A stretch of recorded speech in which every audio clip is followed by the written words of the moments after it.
Say I ain't had nobody, no, I was looking for somebody, eh. When I was gone, you thought of me highly. No one was there, it was a ghost party. Say I ain't had nobody, no, I was looking for somebody, eh. When I was gone, you thought...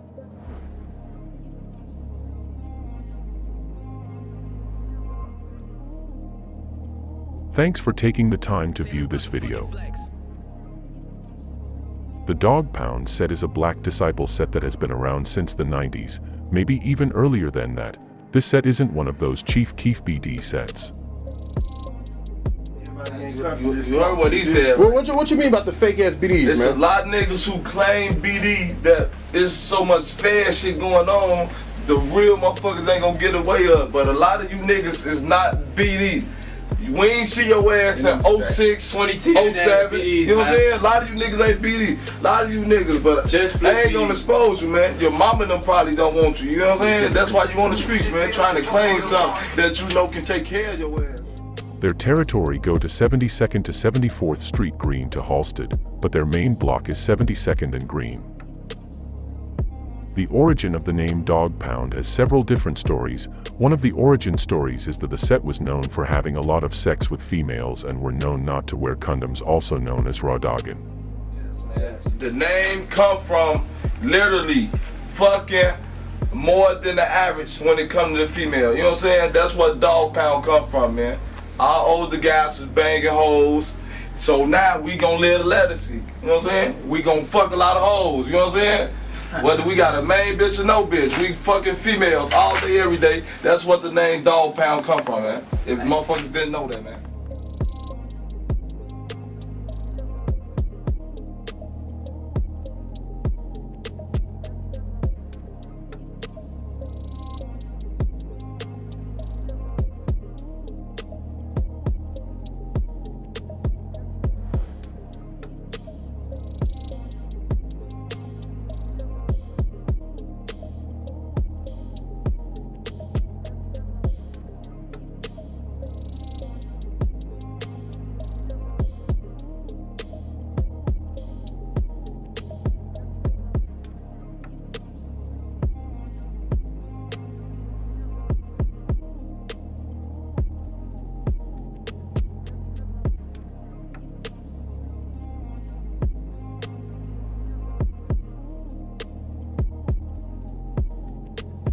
In 2009, Kenny Mac's brother died in Iowa.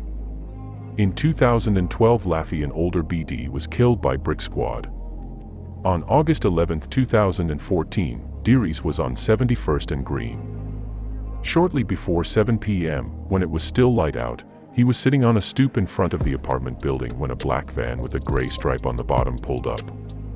The van stopped in front of Dearies and his friend. The driver fired a gun at Dearies 10 times.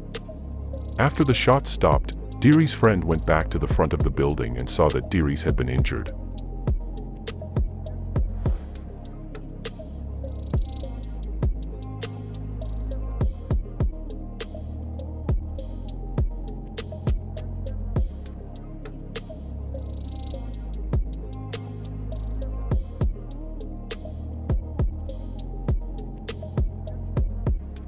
Sometime before the shooting, Nut told the mother of Dearies' kid that he had a dispute with Dearies at a convenience store and that he was going to kill her baby daddy the next time he saw him. After Dearies was killed on August 11, 2014, Nut called the mother, and she asked him why he would put her in this situation, her daughter's father getting killed. Nut told her she put herself in the situation and to shut up. 4 days before she was scheduled to testify at trial, she was at home with her boyfriend when her boyfriend received a call from Nut, which he put on speakerphone. She heard Nut state that her boyfriend should not let her come to court. A recording of that conversation was played for the court. She testified that CMB Nut stated, "Make sure that bitch don't leave out the crib, and, if you want to come to court and talk or if you want to talk on the phone like a gangster, some folks are going to come down on your ass." She considered the second statement to be a threat that caused her to fear for her life. She also stated that during the phone call CMB Nut told her to fall back, which she understood to mean, "Don't come to court," and told her, "Your ass wouldn't make it another day in the world if you came to court." He also stated, "That bitch, she gonna die, and I got something for her." CMB Nut was convicted of first-degree murder and aggravated discharge of a firearm in connection with the shooting death and was sentenced to consecutive prison terms of 70 and 10 years.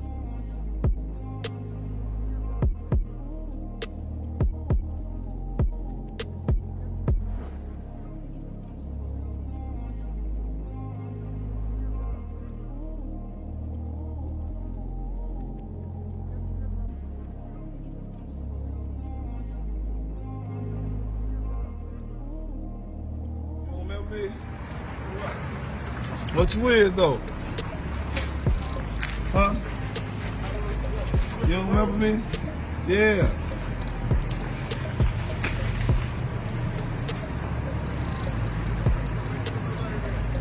I'm BJ, boy. Oh yeah, what's up with it? Now you don't remember me, huh? What you on? You out here? You don't even remember me. Look at this face, man. You don't remember me, boy? Yeah, I remember You and your homies don't try to jump on me. You don't remember? who tried to jump on you. Yeah, right here. I ain't trying to jump on you. That's the fuck you did, boy. You don't remember? You don't remember? You don't remember? Nah, I ain't trying to jump on you, boy. You don't remember, boy? You don't remember that shit? Now you don't remember that shit because you're by yourself. I should knock you the fuck out on King David. You don't remember that shit? I ain't know that shit, bro. Nigga, it was 5 y'all bitch ass right here. You try to pull that shit. Now they gone. Matter of fact, this your hood? I ain't saying I Man, ain't get from know up here, man. Get from up here, man. Get from up here before I kill your bitch ass on BD, nigga. In 2015, Dog Pound lost possibly their most known member, Polo, aka Mr. GDK. He was a known shooter and possibly has a body on him. He was killed on 72nd and Green in broad day.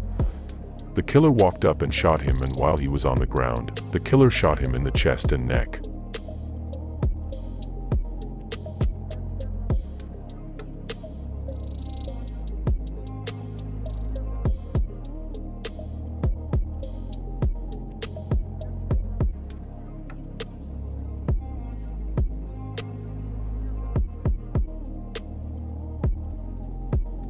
The reputed leader of the Black Disciples street gang was among 23 people arrested in a federal gang takedown involving drug and weapons trafficking in Chicago's Englewood neighborhood.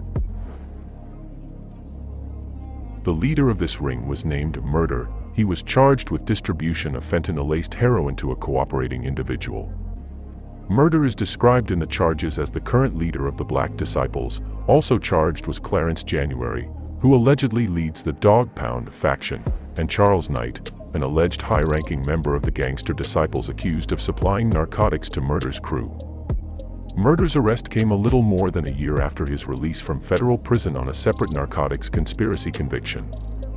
Records show he was sentenced to 8 years behind bars in 2014 and released in mid-2019. Within weeks, he was captured on undercover FBI wiretaps attempting to arrange new drug pipelines for the gang. In one recorded conversation from September 2019, Murder told an undercover FBI informant that he was thinking of making the birthday of former Black Disciples leader Jerome "Shorty" Freeman a holiday for the gang everywhere.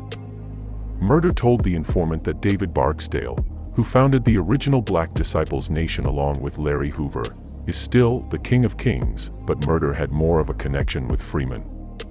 "We know Shorty personally," Murder allegedly said. Prosecutors alleged Murder also talked about his role as a leader of the gang when it came to settling scores. At one point on the recordings, when the informant asked Murder about a shooting the night before, he replied, "They straightened that out," the complaint alleged. "Bro and Nem from the 100s came and did that," Murder said, referencing the block in Black Disciples territory where his enforcers live. "They from the 100s." During a news conference outside Chicago Police's Englewood District Station, law enforcement officials discussed the roundup, which including the seizure of heroin laced with the powerful painkiller fentanyl, as well as cocaine, ecstasy pills, 24 guns and about $50,000. The gangs are fueled by the sale of illegal drugs, and drug dealing goes hand in hand with gun violence. Among the others swept up in the probe was John Ector, owner of the Southside nightclub V75, who allegedly acted as the gang's money man.